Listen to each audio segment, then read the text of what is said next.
Herkese merhaba, kanalıma hoş geldiniz. Bu videomda sizlerle elimdeki görmüş olduğunuz çocuk çantası yapılışını paylaşacağım. Yapılışı gayet kolay. Ünlü bir markaya ait çocuk çantası yapıyoruz. Görünce çok beğendim. Bence yetişkinler de rahatlıkla kullanabilir. Çünkü orta boyutta bir çanta oldu. Çok küçük bir çanta yapmıyoruz. Toplamda 18 tane motiften oluşuyor. Öncelikle kapak motiflerimi yaptım, birleştirdim. Daha sonra arka duvar parçamızı yaptım. Arada yatay bir şekilde birleştirdim. Daha sonra ön parçamız ve yan şerit parçamız şeklinde tamamlıyoruz. Dediğim gibi yapılışı gayet kolay. Kısa sürede yapabileceğiniz bir çanta. Burada ben marka sorduğunuzda yardımcı olamayacağım. Çünkü elimde olan farklı markaya ait koton iplikler kullandım. Modelle aynı renkleri tercih etmeye çalıştım. Ve ipime uygun 3,5 numara tığ kullanarak örgümü tamamladım. Siz de kendi ipinize uygun tığ numarası ile başlangıç yapıp çantanızı rahatlıkla tamamlayabilirsiniz. Yapılışına geçmeden önce videoyu beğenmeyi, yorum yapmayı ve kanalıma abone olmayı unutmayın lütfen. Instagram'da takip etmiyorsanız açıklama kısmına link bırakıyorum. Tıklayıp takip edebilir. Orada yaptıklarınızı bir etiketleyerek paylaşabilirsiniz. Şimdi beraber yapılışına geçelim. Öncelikle kullanacağım malzemelerden bahsetmek istiyorum. Bu proje için toplamda 6 tane renk kullandım. Videonun başlangıcında da bahsetmiştim. Ben modelde birebir aynı çalışmaya dikkat ettim. Siz daha az ya da daha fazla renkte kullanabilirsiniz. 6 tane renk kullandım. Buradaki açık rengim benim ana rengim. Motif başlangıcında beraber başlıyoruz. Devam ediyoruz. Daha sonra tüm motifleri yapıp geldikten sonra birleştireceğiz. Burada herhangi bir marka belirtemiyorum. Çünkü hepsi farklı markaya ait ipler. Bu elimde olan ipleri değerlendirmek istedim. İpime uygun 3,5 numara tığ kullandım. Siz de kendi ipinize uygun tığ numarasıyla başlangıç yapabilirsiniz. Şimdi öncelikle bir tane motifimizde 3 tane renkten oluşuyor. Açık renkteki ipimi elime aldım. İpimin ortasına tığımı yerleştirdim. Bakın ipimi bu şekilde tuttum. Bir kez döndürdüm. Tığ yardımıyla içerisinden çekerek halkamı oluşturdum. Sihirli halka yapıyoruz burada. Bir tane zincir çektim. Halkanın içerisine döndüm. İpimi çekip tek seferde çekerek sık iğnemi yaptım. Halkanın içerisine döndüm. İpimi çektim. Tek seferde çekerek sık iğne yaptım. Burada zinciri saymadan yapmış olduğumuz sık iğnelerden toplamda 7 tane yapıyoruz. 2 oldu. 3 4 5 6 ve 7. 7 tane sık iğne yaptıktan sonra buradaki boşta olan ipimi çekerek halkamı kapatıyorum sıkı bir şekilde. Daha sonra ilmeğimi tığıma aldım. Buradaki ipimi de aynı esnada bir üst sırada gizleyerek yok edeceğiz. Şimdi birinci sık iğnenin tepesinden tığımı geçirdim. İpimi çekiyorum. İlmeğimi içerisinden geçirip ilmek kaydırmamı yaptım ve sıramı birleştirdim. 1 2 3 tane zincir çektim. Tığımıza ipimi bir kez aldım. Buradaki boşluğuma değil, yani zincir çekerek başlangıç yaptığım boşluğuma değil, bir sonraki sık iğnenin tepesinden tığımı geçiriyorum. Bir tane ikili trabzanımı yaptım. Bir tane zincir çektim. Tığımıza ipimi bir kez aldım. Yandaki boşluktan tığımı geçiriyorum. İpimi çektim ve ikili trabzanımı yaptım. Bir tane zincir, tığımıza ipimi bir kez aldım. Yandaki boşluğa geldim. Bir tane ikili trabzan. Bir zincir, tığımıza ipimi bir kez aldım. Yandaki boşluğa geldim. Bir tane ikili trabzan. Bir tane zincir, yandaki boşluğa geldim.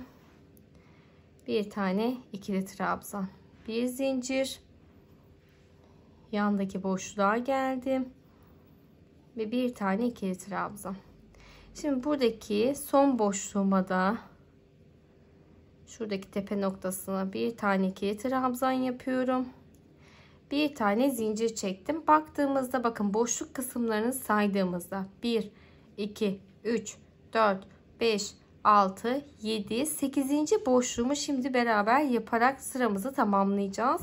Burada 3 zincir çekmiştik. İkinci zincirin tepesinden tığımı geçiriyorum. İpimi çekip ilmek kaydırma yaptım ve bir tane zincir çekerek artık burada ipimizi kesiyoruz. Hem ikinci sıramızı tamamladık. Şu ipimi de keserek gizledim. Bakın bu şekilde bir görüntü. İlk iki sıramız. Üçüncü sıram için şimdi diğer renkteki ipimi elime aldım. Tığımı ortasına yerleştirdim ve bir tane zincir çekerek başlangıcımı yaptım. Tığım üzerine ipimi bir kez aldım. Buradaki ipimizi yine aynı şekilde tutup gizleyerek devam edeceğiz. İlk boşluktan tığımı geçirdim. İpimi çektim ve bir tane ikili trabzan. Aynı boşluğun içerisine döndüm. 2 tane ikili trabzan. Bir tane zincir, aynı boşluğun içerisine döndüm. 1 2 tane ikili trabzan. Bakın bu şekilde bir tane köşemizi yapmış olduk. Tığım üzerine ipimi bir kez aldım. Yandaki boşluğa geldim. 1 2 tane ikili trabzan. Tığım üzerine ipimi bir kez aldım. Yandaki boşluğa geldim. Yine köşe yapıyoruz. 1 2 tane ikili trabzan, bir tane zincir, aynı boşluğun içerisine döndüm. 1 ve 2 tane ikili trabzanımı yaptım. İkinci köşemizi yapmış olduk. Buradaki ipimizi artık kesebiliriz.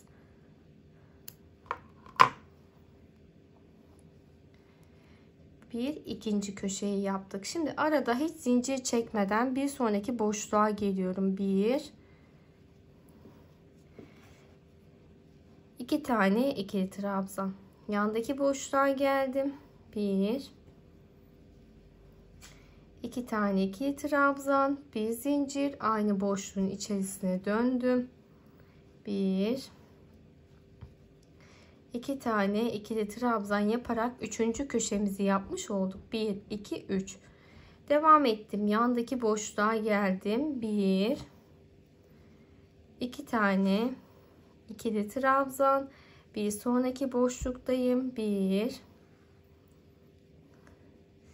2 tane ikili trabzan, bir zincir, aynı boşluğun içerisine döndüm. 1 2 tane ikili trabzanımı yaptım ve dördüncü köşemizi yapmış oldum. Arada bir tane boşluğumuz kaldı. Buradaki boşluğa geldim. 1 2 tane ikili trabzan yaptım ve ilk trabzanın tepesinden tığımı geçirdim. İpimi çekip ilmek kaydırma, bir tane zincir çekerek ipimi kesiyorum. Çünkü 3. sıramızı bu şekilde tamamlamış olduk. Şu ipimi arkaya çektim. Şimdi 4. sıramız için diğer renkteki ipimi elime aldım. Bir tane zincir çekerek başlangıcımı yapıyorum. Buradaki ipimi şöyle tuttum. Tığım üzerine ipimi bir kez aldım. İlk köşe boşluğumdan tığımı geçiriyorum ve bir tane ikili trabzanımı yaptım. Yine aynı şekilde ipimi tutuyorum bakın. Aynı boşluğun içerisine döndüm. 2 tane ikili trabzan, bir zincir, aynı boşluğa dön.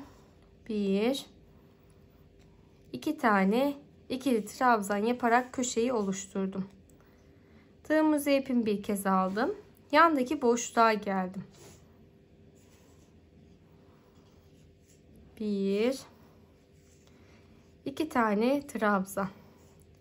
Yandaki boşluğa geldim. 1 2 tane trabzan ve köşe boşluğuma geldiğimde 1 2 tane trabzan, bir zincir, aynı boşluğun içerisine döndüm. 1 2 tane trabzanımı yaptım. Şimdi bir tane kenarda bakın, bir alt sırada bir kez boşluğumuz vardı ve 2 tane trabzan yapmıştık. Burada 4. sıramızda 2 tane boşluğumuz oldu. 2 tane boşluğuma 2 tane trabzan yaptım. Daha sonra yine köşe boşluğumuzu aynı işlemi yaptık. Devam ettim. Yandaki boşluktayım. 1 2 tane trabzan, yandaki boşluğa geldim. 1 2 tane trabzan, köşe boşluğumuza geldiğimizde 1 2 tane trabzan, bir zincir, aynı boşluğun içerisine döndüm. 1 2 tane trabzanımı yaptım ve ikinci köşemizde bu şekilde yapmış olduk. İkinci kenarımızı devam ettim. Yandaki boşluktayım. 1 2 tane trabzan yapıyorum. Yandaki boşluk 1, 2 tane trabzan ve köşe boşluğum 1, 2 tane ikili trabzan, bir zincir, aynı boşluğun içerisine döndüm. 1, 2 tane ikili trabzan yaparak köşeyi oluşturdum. Devam edelim. Son 2 boşluğumuz kaldı. 1, 2 tane ikili trabzan, yandaki boşluktayım. 1, 2 tane ikili trabzan. Daha sonra birinci trabzanın tepesinden tığımı geçirdim. İpimi çekip ilmeğin içerisinden geçirip ilmek kaydırma ve bir tane zincir çekerek ipimizi kesiyoruz. Çünkü sıramızı tamamladık. İpimizi aynı şekilde arkaya çekelim. Şimdi son sıramıza geldi. Sıra yine ana renkteki ipimi elime aldım. Burada ana renginiz neyse onunla başlangıç yapmanız gerekiyor. Bir tane zincir çektim ve şöyle ipimi tutuyorum. Bakın, örme işlemi yaparken gizleyeceğiz. Köşe boşluğundan tığımı geçirdim. Bir yandan buradaki ipimi de şöyle aldım. Bir tane sık iğne. Aynı boşluğun içerisindeyim. 2, 3, 4 tane sık iğne. Daha sonra yandaki 2 sık iğnenin ortasından tığımı geçirip bir tane sık iğne. Boşluğa geldim. Bir tane sık iğne. 2 tane trabzanın arasındaki boşluğa geldim. Bir tane sık iğne. İpimizi keselim.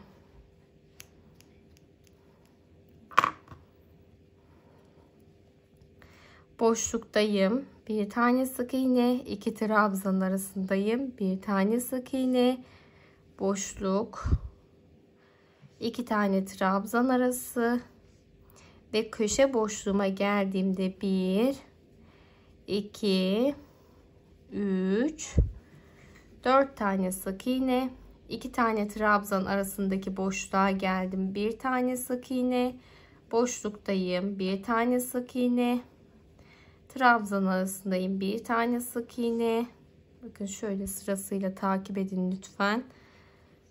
Hem boşluğa hem de 2 tane trabzanın arasına sık iğne yapıyoruz. Şimdi burada köşe boşluğundaki yapmış olduğumuz 4 tane trabzanı saymadığımızda bir kenarda 2, 4, 6, 7 tane sık iğne yapıyorum ve köşe boşluğuma geldiğimde 1, 2, 3, 4 tane sık iğne yaptım ve bu şekilde sıra sonuna kadar devam edelim.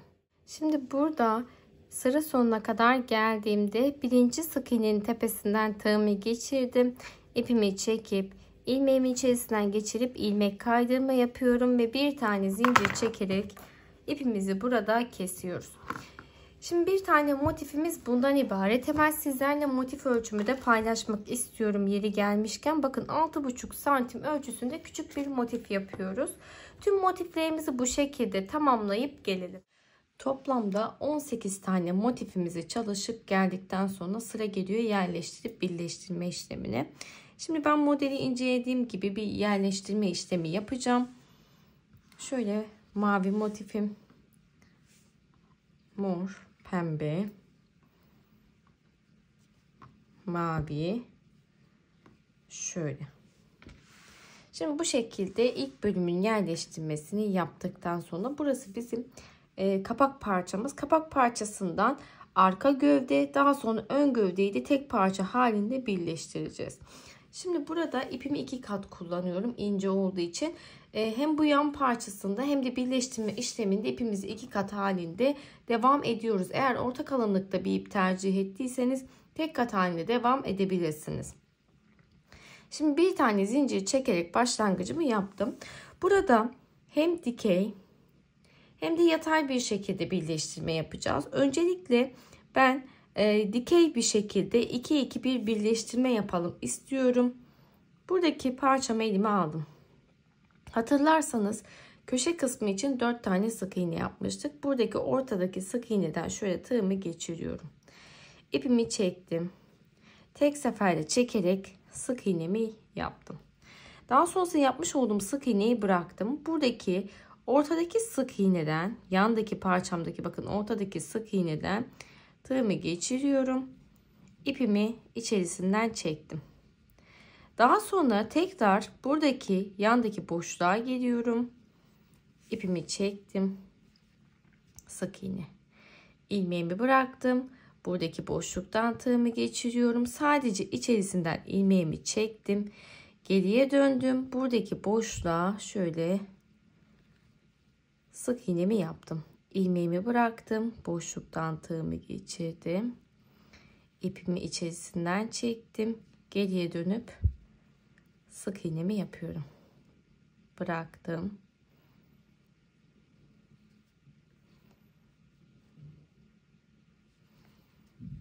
Bakın.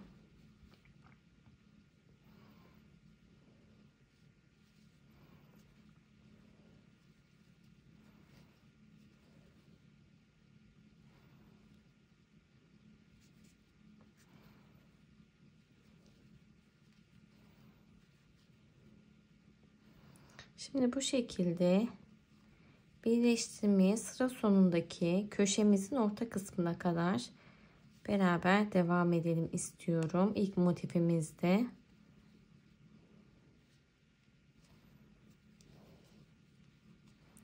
Şuradaki gizlediğim ipimi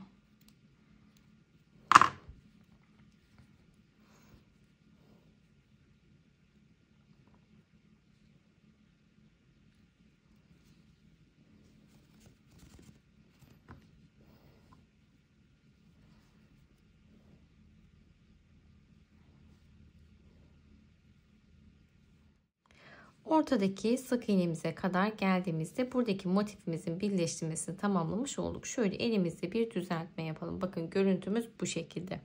Şimdi üstteki motifimde buradaki üstteki motifimi elime alıyorum. Buradan devam ediyorum. Öncelikle mor parçamın motifimin üzerine gelen motifi aldım. En son hatta ilmeğim kaldığı için buradaki motifimi almam gerekiyor. Buradaki köşe ortadaki sık iğnenin olduğu noktadaki boşluktan tığımı geçirdim. İpimi içerisinden çektim. Daha sonra bu motifimi elime alıyorum. Ve buradaki ortadaki sık iğneye döndüm. Şöyle sıkılaştıralım. Bir tane sık iğne.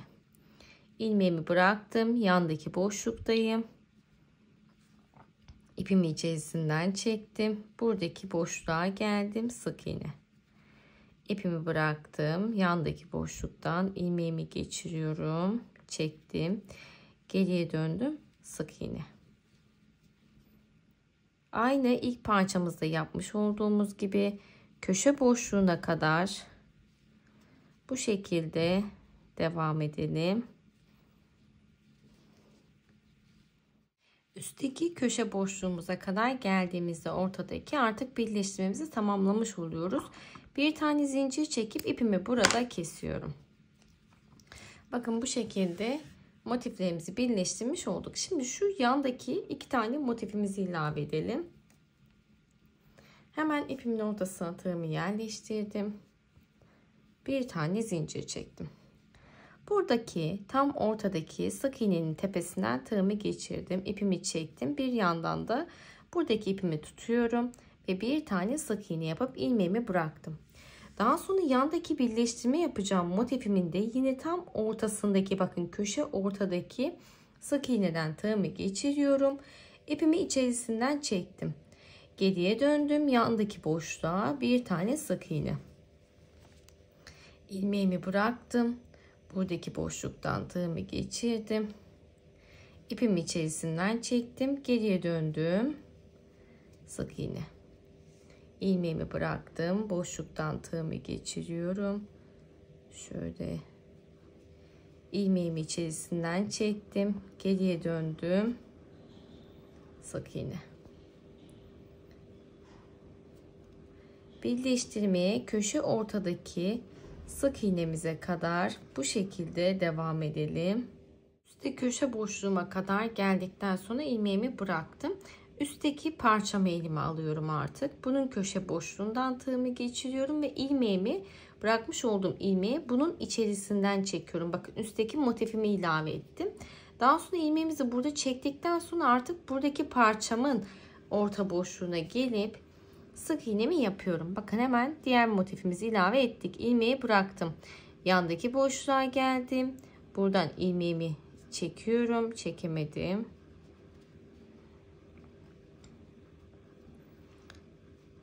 Bir sonraki boşluğa geldim, ilmeği bıraktım ve içerisinden çekiyorum. Ve bu şekilde sıra sonuna kadar devam ediyoruz.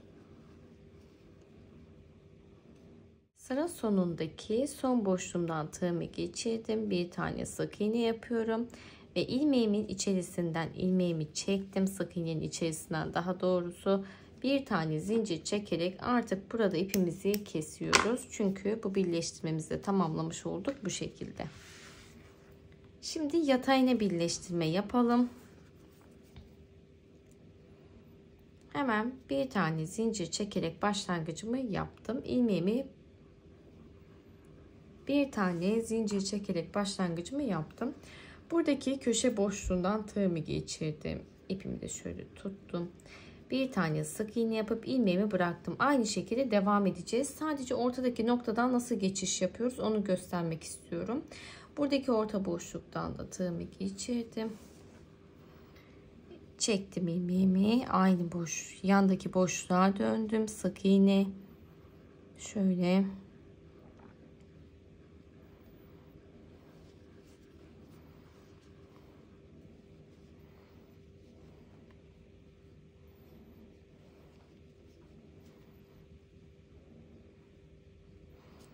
Ortadaki birleştirme noktamıza kadar aynı şekilde devam edelim. Çünkü motifler biraz çoğaldığı için tutmakta zorlanıyorum bir yandan da. Şimdi tam orta noktama kadar geldim. Buradaki orta boşluktan tığımı geçiriyorum. İpimi çektim ve bir tane sık iğnemi yapıp ilmeğimi bırakıyorum. Daha sonra buradaki üstteki motifimdeki son boşluğumdan da tığımı geçirdim. İpimi içerisinden çektim. Bakın şimdi benim diğer motife geçişim düz bir şekilde geçiyorum. Buradaki motifimin boşluğuna geldim. Bir tane sık iğnemi yaptım. İlmeğimi bıraktım. Daha sonrasında buradaki karşılık gelen şöyle boşluğumdan tığımı geçiriyorum. İpimi çektim. Ve sık iğnemi yaptım. Size bu noktayı göstermek istiyorum. Bakın bu şekilde geçişimi yapmış oldum. Farklı hiçbir işlem yapmadım. Şimdi karşılıklı devam edelim. Buradaki noktayı da beraber yapalım. Şimdi buradaki son boşluğuma geldiğimde köşe boşluğuma buradan tığımı geçiriyorum. Bir tane sık iğne yapıp ilmeğimi bıraktım. Daha sonra buradaki de aslında burası bizim birleştirme yapmış olduğumuz boşluğumuz oluyor, köşe boşluğumuz. Tığımı geçiriyorum. İpimi içerisinden çektim. Daha sonra buradaki bakın orta boşluktan tığımı geçiriyorum. Bir tane sık iğne, ilmeği bıraktım. Yine buradaki boşluktan da şöyle tığımı geçirip bırakmış olduğum ilmeği içerisinden çekiyorum. Daha sonra bir sonraki boşluğa geldim. Sık iğne, ilmeğimi bıraktım. Yandaki boşluktayım. İlmeğimi içerisinden çektim. Yandaki boşluğa geldim. Sık iğne.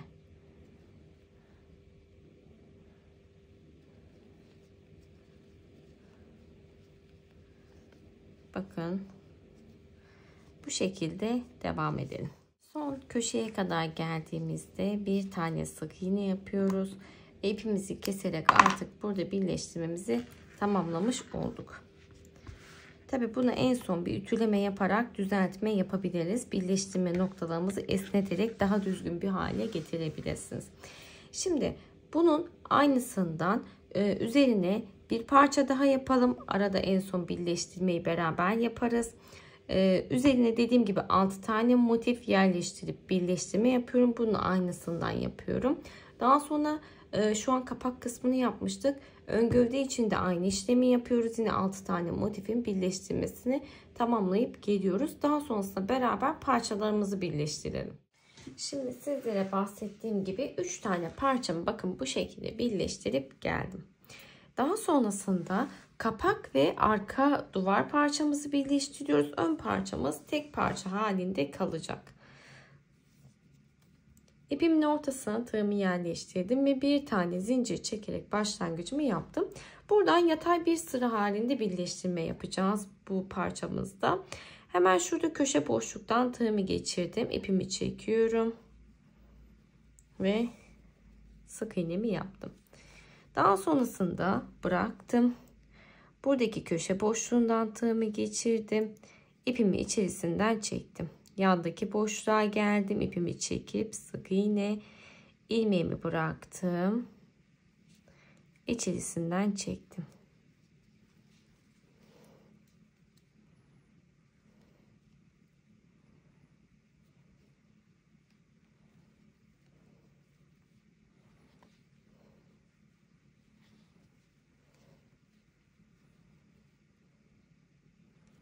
Bakın. Her boşluktan tığımızı geçirip aynı şekilde birleştirmeye devam ediyoruz. Buradan başlangıç yaptık. Buradaki noktamıza kadar birleştirelim. Şimdi size bahsettiğim gibi 2 tane parçamın birleştirmesini tamamladım, geldim. Burada tüm kenar boyunca sık iğneler yapacağız. Bu bizim son sıramız olacak. Bu parçamızı yaptıktan sonra aynı şekilde diğer parçamızı da tüm kenar boyunca sık iğne yapıyoruz bir sıra boyunca. Şimdi bir tane zincir çektim. Herhangi bir köşeden başlangıç yapabilirsiniz. Bunun bir önemi yok. Çünkü bir bütün halinde devam edeceğiz. Orta boşluktan tığımı geçiriyorum ve bir tane sık iğnemi yaptım. Yandaki boşluğa geldim, bir tane sık iğne. Yandaki boşluğa geldim, bir tane sık iğne. Şu ipimizi de aynı anda buradaki iplerimizde de gizleme yapıyoruz. Üstte olan şuradaki bağlantı noktasına kadar beraber devam edelim.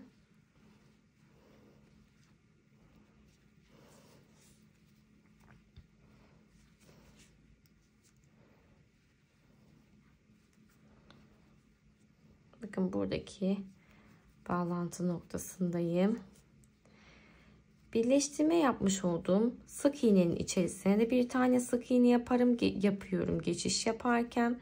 Daha sonra yandaki boşluğa geldim. Motifimdeki bir tane sık iğne yaparak geçişimi sağladım. Devamında her boşluğa bir tane sık iğne yaparak devam ediyoruz.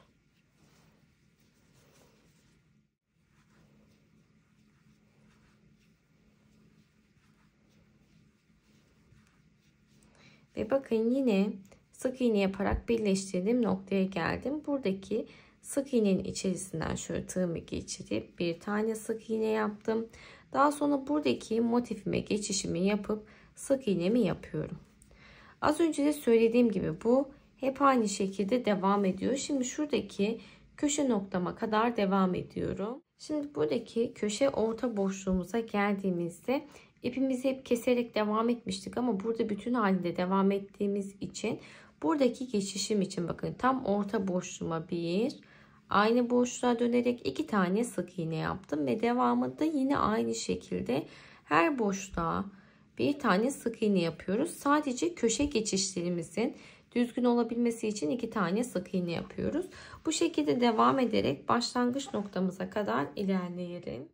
Şimdi buradaki son boşluğuma bir tane sık iğne yaptım ve başlangıçtaki sık iğneyi yapmış olduğum boşluğuma da bir tane sık iğne yapıyorum. Birinci sık iğnenin tepesinden tığımı geçirdim. İpimi çekip ilmek kaydırma ve bir tane zincirimizi çekerek ipimizi kesiyoruz. Artık bu parçamızı çünkü tamamlamış olduk. Şimdi diğer parçamda da aynı işlemi yapıyorum. Buradaki gibi etrafını sık iğne yaparak dönüp geliyorum. Daha sonrasında esnetme yaparak güzel bir ütüleme yapıyorum örgümün ters tarafından. Daha sonra beraber yan şerit parçamızı yapmaya geçiyoruz. Şimdi sizlere bahsettiğim gibi parçamı tamamlayıp geldim ve güzel bir ütüleme yaptım örgümün iç kısmından. Ve sonrasında temizleme işlemi de yaptım. Bakar mısınız? Duruşu gayet güzel oldu. Şimdi ben yan şerit parçamı tamamlayıp geldim. Burada ön parçamız 6 tane motiften oluşan bu parçamız olduğu için bunun çevresi önemli. Yani buradaki kenar, taban ve buradaki kenar şeklinde bir bütün halinde örüyoruz. Dümdüz bir şekilde istediğiniz boyuta kadar devam ediyorsunuz. Şimdi beraber küçük bir başlangıç yapalım. Daha sonrasında birleştirme işlemine geçelim istiyorum. Hemen şöyle ipimi 2 kat halinde kullandım. Yan şerit parçam içinde ipimin ortasına tığımı yerleştirdim. Ve bir tane zincir çekerek başlangıcımı yaptım. Toplamda 11 tane zincir çekiyorum. 2, 3,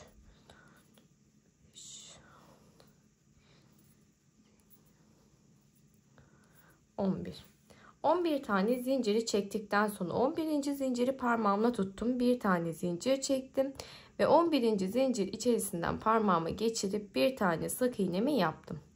Devamında yandaki zincirin içerisine geldim. Bir tane sık iğne. Yandaki zincir içerisine geldim. Bir tane sık iğne yapıyorum. Bu şekilde her zincir içerisine bir tane sık iğne yaparak devam ediyoruz. Şimdi sıra sonundaki son zincirimin içerisine de bir tane sık iğne yaparak sıramı tamamladım. Başlangıçtaki bir tane zincirimizi de bir sık iğne kabul ettiğimiz için sıra sonunda 12 tane sık iğneye ulaşmış olduk. Örgümü diğer tarafına döndüm. Bir tane zincir. Dibindeki boşluğa değil bir sonraki boşluğa giriyorum. Bir tane sık iğne. Yandaki boşluğa geldim. Bir tane sık iğne. Yandaki boşluğa geldim. Bir tane sık iğne şeklinde sıra sonuna kadar devam edelim hemen. Şimdi sıra sonundaki son boşluğumuza bir tane sık iğnemizi yaptıktan sonra direkt dönüşümüzü sağlamıyoruz. Burada son boşluğumuza battığımızda 11 tane sık iğneye ulaşmış olduk. Biz hatırlarsanız birinci sıradaki bir zincirimizi de sık iğne kabul ettiğimiz için onun tepesinden tığımı geçiriyorum. Bir tane sık iğne yaparak sıra sonunda yine 12 tane sık iğneye ulaşmış oldum. Bir tane zincir çektim. Dibindeki boşluğa değil bir sonraki boşluğa geldim. Bir tane sık iğne. Yandaki boşluğa geldim. Bir tane sık iğne şeklinde yine her boşluğa bir tane sık iğne yaparak sıra sonuna kadar devam ediyoruz. Son boşluğuma geldiğimde bir tane sık iğnemi yaptım. Zincirin tepesinden tığımı geçirip bir tane daha sık iğnemi yapıyorum ve yine sıra sonuna baktığımızda 12 tane sık iğneye ulaşmış olduk. Devamında örgümün diğer tarafına döndüm. Bir zincir dibindeki boşluğa değil bir sonraki boşluğa gelip bir tane sık iğne yaparak başlangıç yapıyoruz. Şimdi bu hep bu şekilde devam ediyor. Buradaki önemli olan nokta, bir zincir çekip dönüş sağladığımızda dibindeki boşluğa herhangi bir batma işlemi yapmıyoruz. Ve sıra sonundaki zincirin içerisine mutlaka batma işlemi yapıyoruz. Belirli bir süre boyunca sayarak devam ederseniz daha doğru sonuçlar elde edebilirsiniz.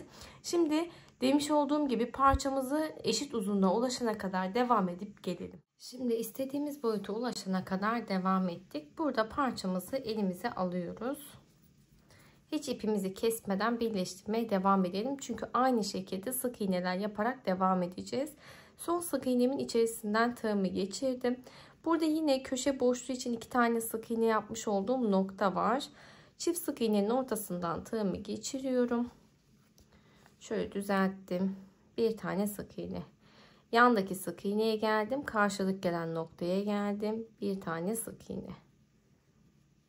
Bakın buradan itibaren karşılıklı herhangi bir atlama yapmadan her boşluktan tığımızı geçirip bir tane sık iğne yaparak devam ediyoruz.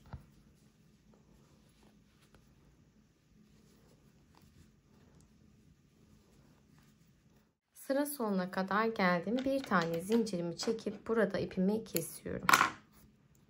Bakın bu şekilde. Şuradan başlangıç yapmıştık. Buradaki noktamıza kadar dönerek devam ettim.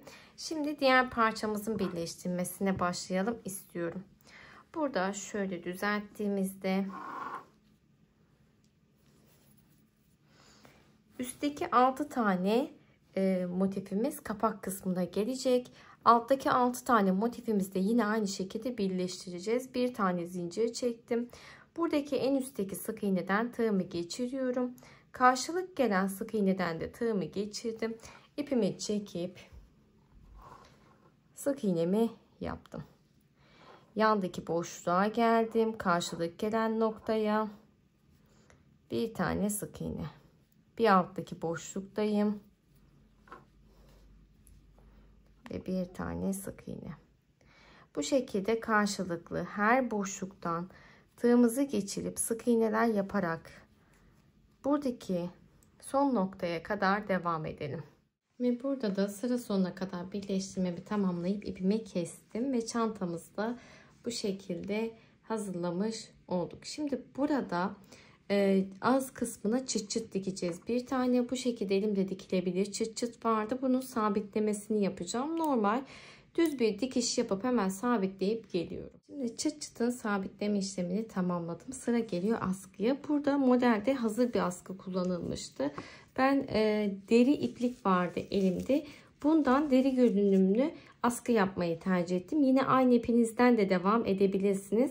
Burada illaki hazır askı kullanmanız gerekmiyor. Şimdi burada tam orta noktamızı bulduktan sonra şöyle tığ yardımıyla ipimi içeriye çekiyorum. Ve bakın 2 tane halka halinde şöyle içerisinden çektim. Buraya tabii ki dikerek de sabitleme yapabilirsiniz.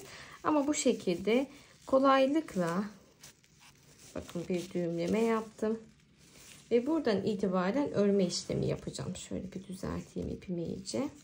Saç örgüsü yapacağım. Ortada 2 tane ipimi bıraktım. Şöyle bakın saç örgüsü yaparak devam ediyorum. Şimdi belli bir uzunluğa kadar örme işlemi yaptıktan sonra en son şurada şöyle bir düğümleme yapalım. İpimizi.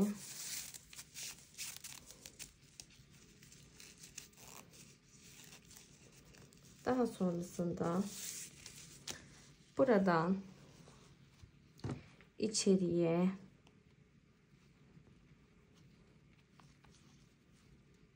ipimi çekiyorum.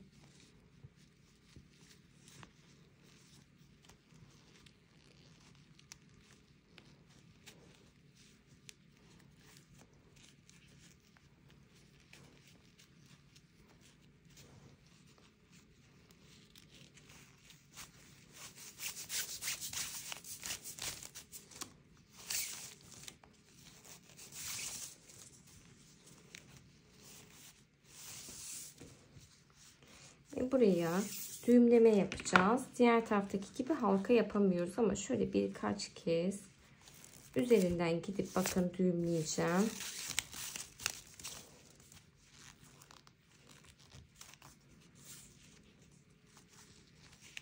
Tamam. Ve şöyle içerisinden ipimi çektim.